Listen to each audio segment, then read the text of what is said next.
guérissez aussi de votre problème d'oreille. Trop écouter ce qui se passe chez l'autre va détruire ton foyer. Reste un peu chez toi. Oh non, ma copine m'a raconté que son mari l'a amené à Dubaï. Maman, ils sont allés à Dubaï. Allez au fleuve.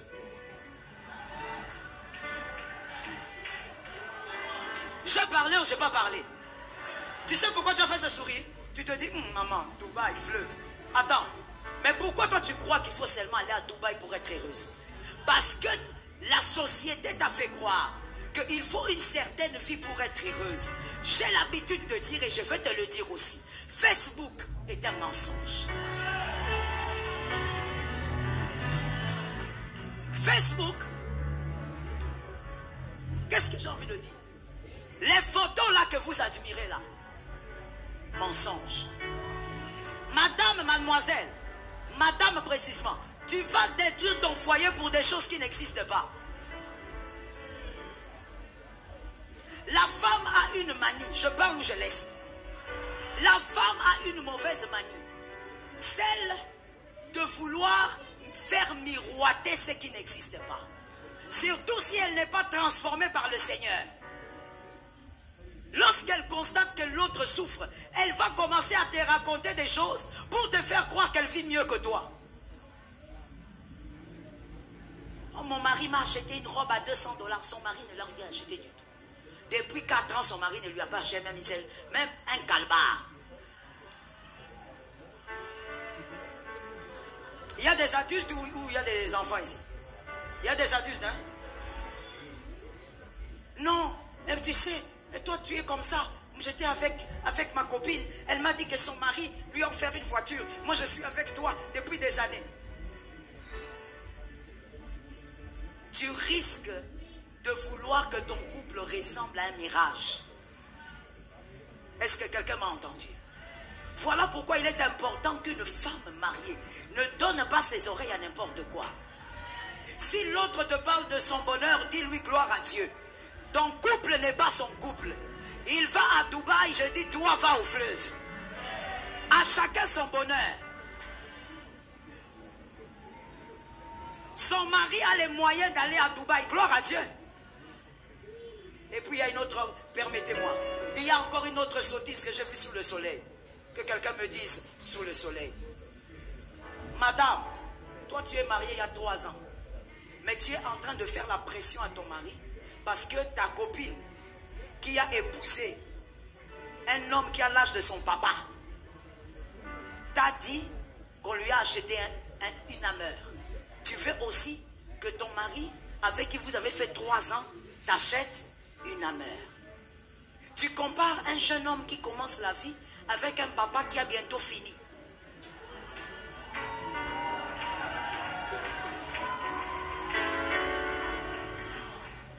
Tu compares quoi? Vous voyez un peu la femme, des fois quand on se met là, dans l'église, des fois il faut qu'on se parle. Vous voyez des fois les femmes quand on est dans la sottise, hein? Comment tu peux réfléchir comme ça? Oh non, regarde les hommes d'autrui, regarde les hommes des autres, c'est qu'ils font. Ton mari à quel âge? Cet homme-là, à quel âge? Il a un demi-siècle. Il a même dépassé les demi-siècles. Il est en train de partir. Toi, tu veux comparer avec un homme de 30 ans. Tu veux comparer avec ton mari qui a 40 ans.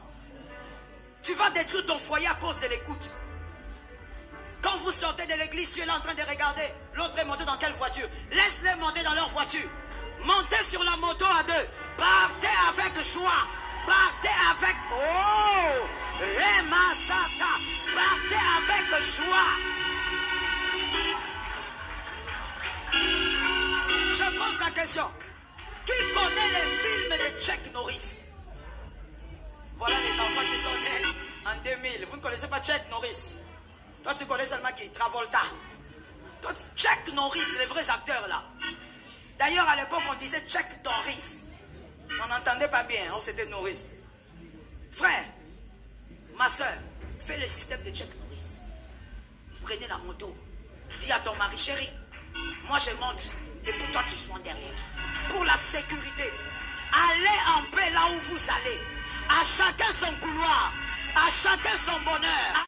À chacun son temps. Est-ce que quelqu'un m'entend bien?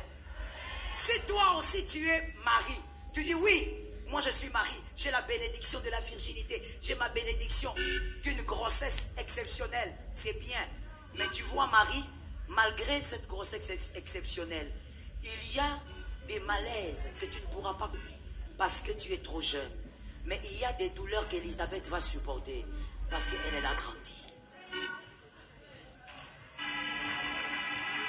Est-ce que quelqu'un m'entend? Élisabeth n'envie pas Marie, Marie aussi n'envie pas Élisabeth. Chacun son couloir. Mais quand la femme écoute trop, combien de femmes j'ai reçues? Elles ont détruit leur mariage, elles-mêmes, à cause de vouloir écouter. Non, l'autre, il a acheté ceci, il a acheté des bagnes. Moi, mon mari ne m'achète rien. Est-ce que je peux parler à une femme? Qu'une femme mariée me lève la main avec amour. Merci.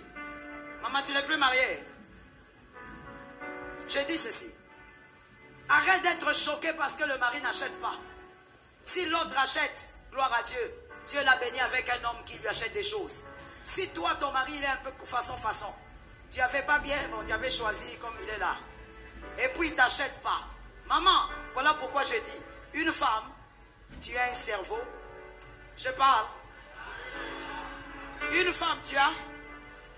La Bible dit, la femme est sortie de quelle partie de l'homme? Elle est sortie des neurones. On avait pris des neurones. Dieu n'a pas pris là-bas parce qu'il voulait que la femme soit libre de penser, libre de réfléchir. Tu as étudié, ma soeur, travaille. Tu as les mains, fais quelque chose de tes mains. Produis l'argent aussi. J'ai dit à une femme, produis l'argent. Ah, je ne suis pas d'accord avec ces amens. Produis aussi de l'argent. Il y a un homme qui va me dire, ah maman, au baby ci. Maman, ça rend têtu ça les femmes. Ça ne rend pas têtu. Ça t'allège, monsieur. Tu payes la régie des eaux, elle paye la SNEL. C'est bien ou c'est pas bien? Tu achètes la voiture familiale, elle achète la voiture des enfants. C'est bien ou c'est pas bien? Maintenant, j'ai dit aux femmes mariées, quand ton homme il est façon, parce qu'il y a des femmes aussi qui ont épousé des hommes avares. Ils ne donnent pas. Une main dure. Flambeau. Tu es né à l'époque de Mobutu. Tu connais Flambeau? Flambeau. Il cache l'argent dans les chaussettes. Il y a des numéros. Ils sont là, hein. Là, quand on parle, là, il fait les sérieux. Il sait que c'est lui. Mets l'argent dans les chaussettes. Maman, quand tu as un homme comme ça, arrête de te tuer. Peut-être qu'il est comme ça parce que son papa était comme ça. Son arrière-papa. Tu vas te tuer pourquoi? Tu vas détruire ton foyer pourquoi? C'est le mec là que tu as. Maman, travaille de tes mains.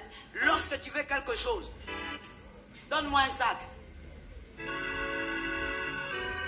Maman, il faut avoir les sacs bien fermés. Lorsque tu as besoin de quelque chose, tu prends ton sac. Tu positionnes ton sac comme j'ai fait. Tu as vu la position du sac. Tu vas à l'arrêt. Tu arrêtes les taxis. Tu entres. Tu vas là où tu veux aller. Tu t'arrêtes devant une boutique. Tu prends ton sac. Tu sors l'argent. Tu achètes. Tu mets dans les sachets. Tu rentres à la maison. Tu enlèves la robe que tu as achetée. Tu mets sur le corps. Tu vas devant le miroir. Et tu dis, je suis belle.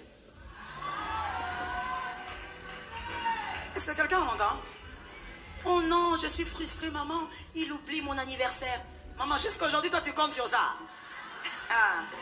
Oh Dieu, je suis venu te guérir. Jusqu'à aujourd'hui, toi, tu comptes sur cette affaire-là. Où il va chanter pour toi. Happy birthday to you.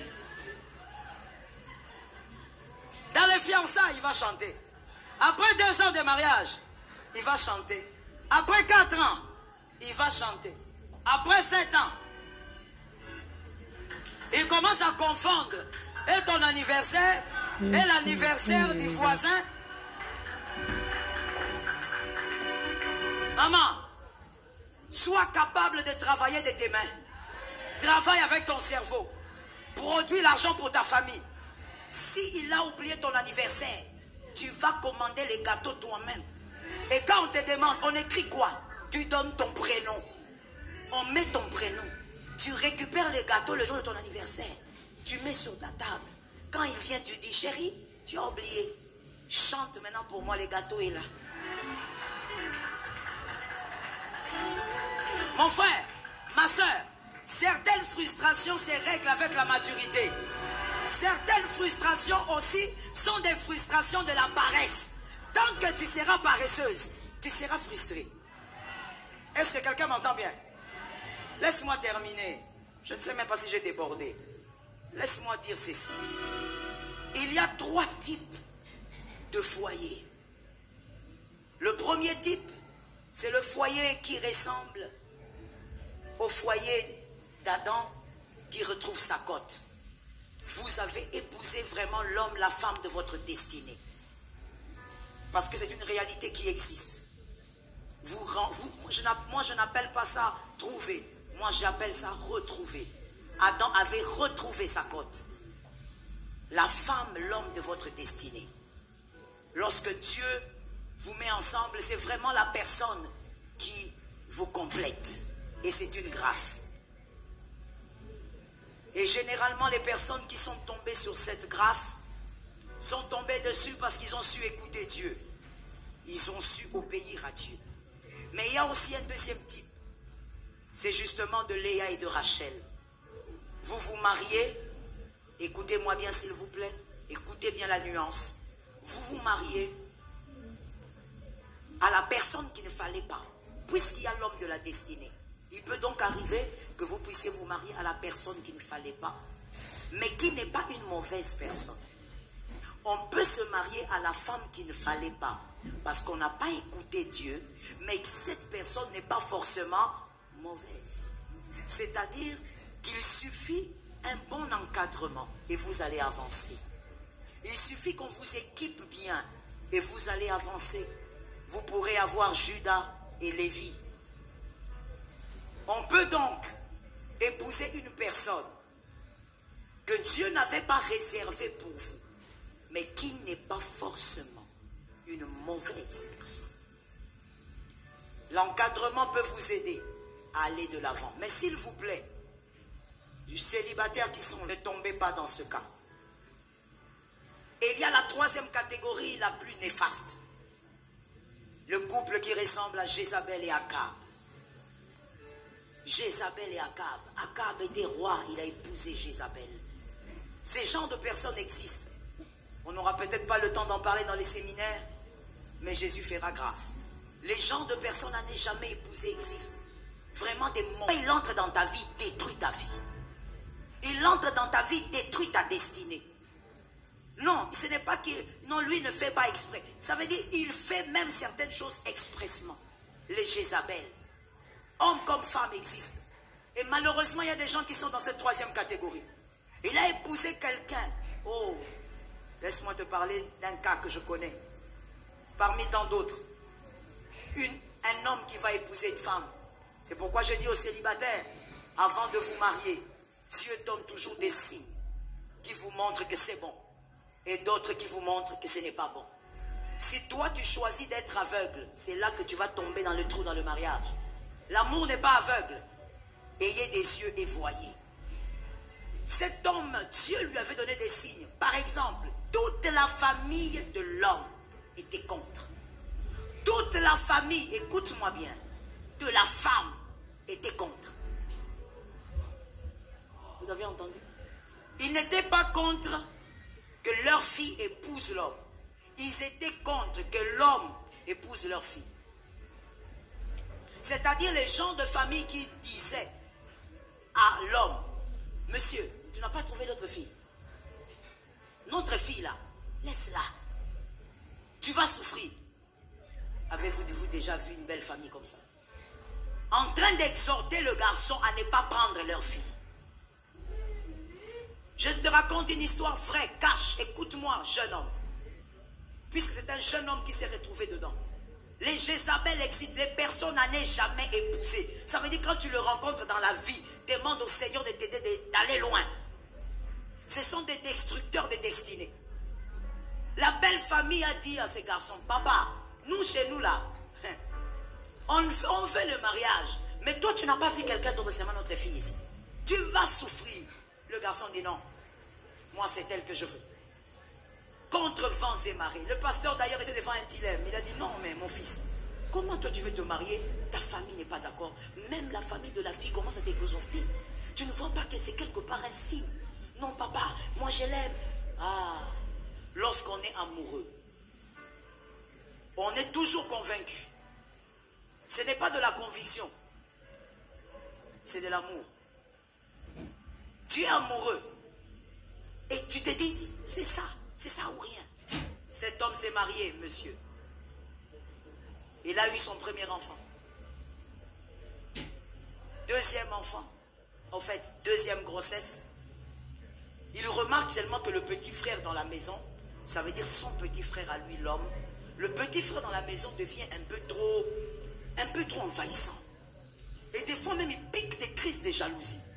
Oh, le grand frère qui regarde, il dit, attends, pourquoi toi, quand même on me sert, il faut que tu viennes, tu dises, tu ordonnes à ma femme de te... Attention, hein, on est africain, mais ma femme, c'est ma femme. Toi, tu auras ta femme un jour. Tu es dans ma maison parce que tu es mon petit frère. Pas trop des ailes. Il voyait que malgré ça, le petit frère avait toujours tendance à prendre les dessus. Un jour, dans la colère, le grand frère est en train de faire des reproches à son petit, pour je ne sais plus quoi. Le petit frère lance la phrase. D'ailleurs, tu es incapable d'engrosser une femme. Moi, je veux partir avec mes enfants. Les enfants sont où ici? Il dit, ah bon? Donc toi, tu ne le sais pas. Et il s'est mis à rire. Il dit, voilà. Tu es même incapable de savoir que ta femme, les enfants qu'elle a fait là, le premier n'est pas le tien. Celui qui est dans le ventre aussi, ce n'est pas le tien. Ce sont mes enfants. Maman, le feu s'est allumé dans la famille. On a posé la question à la fille, pourquoi tu as fait ça? Elle a dit, où est le problème?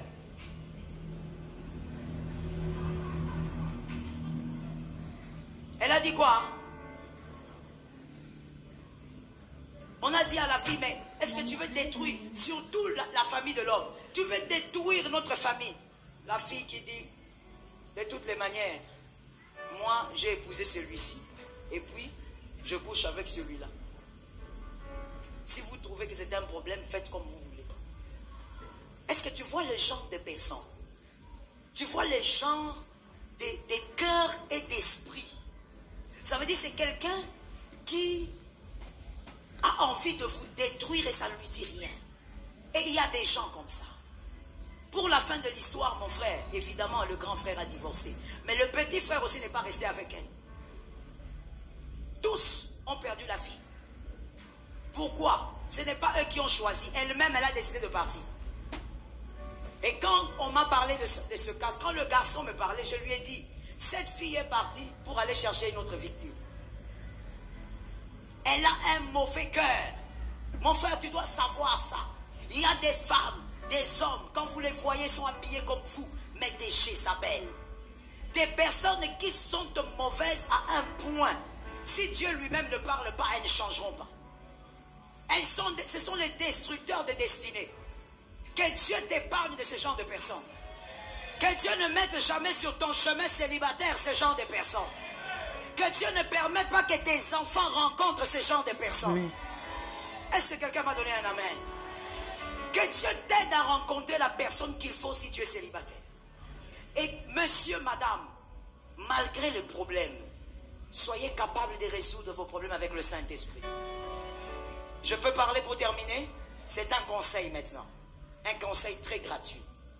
Dans le couple, très souvent, lorsqu'il y a des problèmes, et que vous faites intervenir les gens pour vous aider, voici mon constat. C'est que ces problèmes n'arrivent pas à se résoudre convenablement. Les problèmes qui se sont résolus convenablement, ce sont les problèmes que le couple a su résoudre à deux. Non, on va appeler le pasteur, on va appeler les parents. Papa, appelle même l'ange Gabriel. Mais tu vas faire un constat. Que là où vous vous êtes bien entendu et vous avez vraiment passé l'éponge et vous avez réparé. c'est lorsque vous vous êtes mis à deux, sans témoin, et vous avez parlé. Parce que lorsqu'on a pris la côte de l'homme, il n'y avait pas de témoin. Que Dieu vous bénisse. Alors bonjour à tous, je viens d'arriver sur Montréal, je sors de l'aéroport aujourd'hui. Alors voilà ce que je ressens en urgence qui soit impératif, utile pour le Canada. Donc on a prévu une rencontre, il va y avoir une petite modification pour deux raisons. La première des choses, le Canada est comme tenu par une sorte de ténaille, de beaucoup de dépression, de liens ancestraux, de maladies, de sécheresse, de blocage, d'envoûtement. Donc j'ai à cœur qu'on puisse prier. Prier, aller prier dans les rues, dans des endroits particuliers d'Ottawa, la capitale.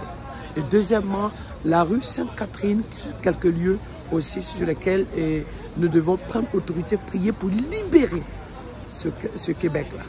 Donc si vous sentez ce besoin d'être là, venez. Parce que ce programme va prendre vendredi soir. On va être à un point. Donc vendredi soir, ce serait Montréal. Samedi soir, ce serait Ottawa. Donc, et le programme qui était prévu 3 jours, on va le laisser pour dimanche après-midi parce qu'on va prendre ces 2 jours d'abord et lier l'homme fort, ses forteresses soient brisées au nom de Jésus. Donc, et pour ça, nous ferons le dimanche après-midi le programme et après on sera libre de faire tous les programmes qu'on veut. Mais là, c'est un programme capital, essentiel, primordial, utile, impératif. Parce que c'est domination, ce qui a été vendu sur ce pays, ce qui a été lié, ce qui est en destruction, en malédiction, en ténaille, en captivation, soit vaincu au nom de Jésus. Donc, je voulais vraiment vous dire que je suis là, mais voilà ce que le Saint-Esprit m'a mis à cœur de faire en priorité. Et pour que dimanche, on puisse faire un programme, le thème, c'est la puissance du Saint-Esprit, c'est sur l'action de Dieu, la manifestation de Dieu sur le dimanche à 15 h. Donc, mais il faut délier et briser cette domination.